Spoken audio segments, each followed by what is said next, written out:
So it is almost the end of the year. Tomorrow will be 2012 and not 2011. And I kind of wanted to see how I'm going to be next year in comparison to this year. So I have a couple questions which I'm going to ask myself, and I'm going to answer them this year, and then next year, and the year after that, and the year after that, and the year after that, and the year after that. Okay, fine. I'll do it. I'll answer your questions. I'm keeping it low-key this year. I'm unscripted for the first time in a long time. In recent years, I've kept trying to one-up myself with these New Year's videos. Like, I'll, improve my editing or make them funnier or do, more sort of meta-analysis. But it's not sustainable. And this year, this is just not where I want to put my energy. I'm in my, generic form this year. I'm in my most worn t-shirt, my most worn cap, so that I can immortalize the most on-brand version of myself. I'm also in front of my snowflakes from my Snowflake Mountain video. Now it's seasonal. Anyway, I always start out by going through the different eras of my past self. We start off with cute little middle school me. Choo-choo twins! Then I get gradually more immersed in,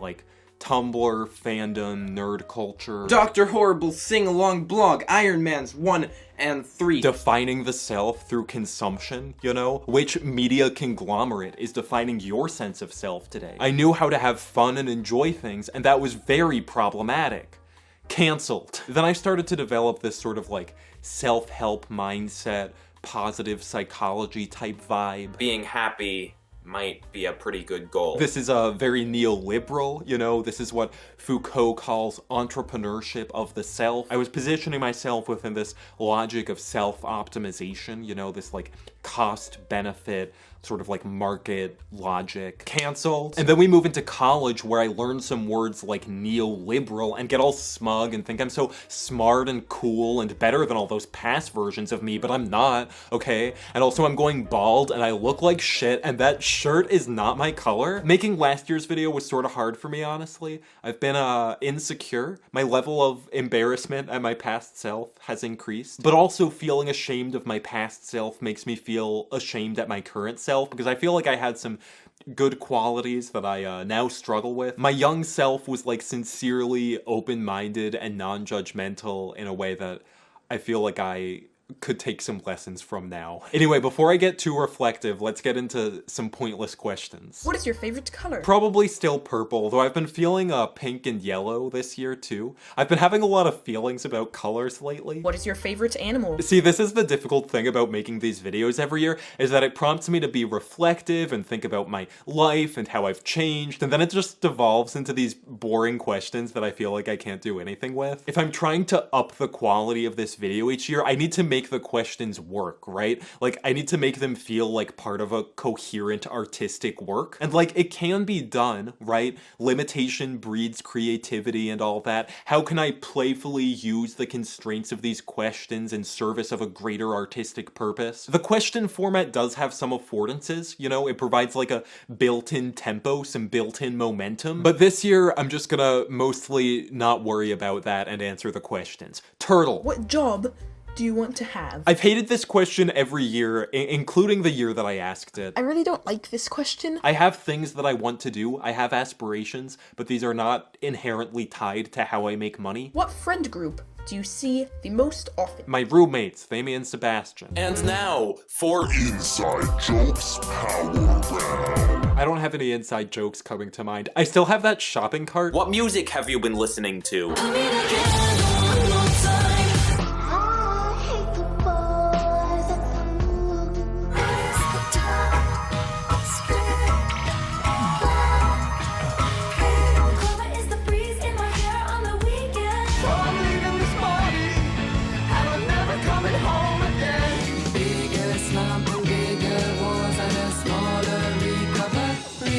What is your favorite book? What is your favorite television show? What is your favorite movie? I'm gonna combine all of these kinds of questions into a general 2022 favorite section with some of my favorite things that I watched and read this year. This year I read The Overstory, a beautiful environmental novel about people's relationships with trees, Joan Didion's memoir, The Year of Magical Thinking, and I joined the rest of the YouTube video essayists in reading House of Leaves, which is a story largely told in the form of convoluted film criticism, and it's the kind of book that sort of temporarily reconfigured the voice of my inner monologue. A movie that also got under my skin was Memoria, with a slow-burning, dreamlike surrealism. Billie Eilish, The World's a Little Blurry, is a great documentary. I don't think you need to be a huge Billie Eilish fan to enjoy it. It's an intimate look at her adjustment to fame at a young age. I watched a lot of great TV this year. Reservation Dogs, The Rehearsal. I'm having a hard time narrowing it down, so I think I'm just gonna sort of list shows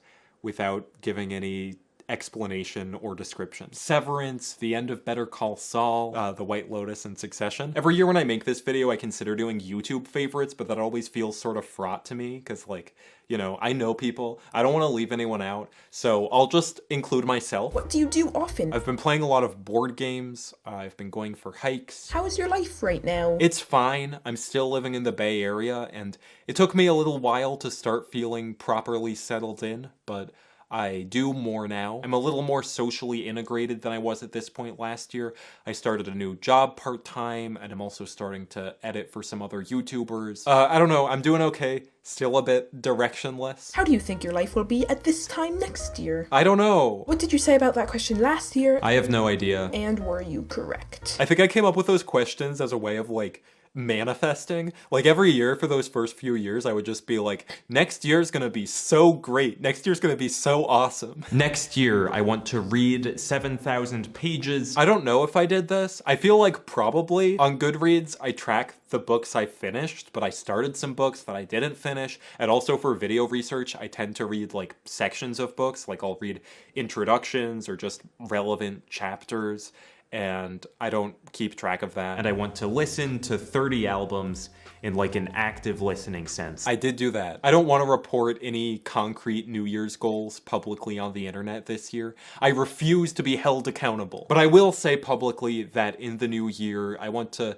sort of rethink how I treat YouTube. In deciding to treat YouTube as a job, I became very stressed about things like how often I upload, which, in case you haven't noticed, has not led me to upload more. If anything, I think it's made me upload less. While my video stress has not made me upload more often, it has made me enjoy the process less and be less willing to experiment and try things that might be time-consuming or might not work out. And just generally, it's made me a little less happy with the videos that I've been putting out. So I want to let go a little bit. I'm still going to be taking this seriously. I'm still going to be putting a lot of time into my videos, but I want to take it seriously as an artistic practice more than a career-motivated one. Before I go, I want to mention my little bookshop at bookshop.org, where you can find all of the books that I've mentioned in these New Year's videos since middle school. And you can also find every book that I've cited in my videos or in my video descriptions. And if you get them through my shop, I get money. So, pretty cool. Thanks for watching. Happy New Year. Goodbye.